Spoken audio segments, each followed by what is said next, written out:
nous avons pris la décision, et le président de la République a annoncé la sortie du glyphosate au 1er janvier 2021, à condition qu'il y ait des alternatives, bien sûr, et la baisse de 50% des produits phytosanitaires en 2025. Donc cette transition agroécologique, nous la faisons. Et parallèlement, en ce moment, il y a une grande enquête publique qui est mise en place pour justement savoir quelles pourraient être les zones de non-traitement.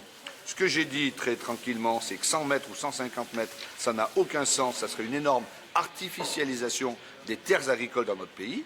Par contre, il faut tenir compte des riverains, il faut tenir compte des écoles, des maisons de retraite, etc. Dans la plupart des cas, et notamment en Seine-Maritime, ce ne sont pas les champs qui sont allés dans les villages, ce sont les villages qui sont allés dans les champs en construisant des lotissements, en construisant des maisons. Il y avait sûrement de bonnes raisons, évidemment, pour avoir l'accès au logement, mais c'est ça la réalité, hein. Ce n'est pas l'agriculture qui est allée rejoindre les villages.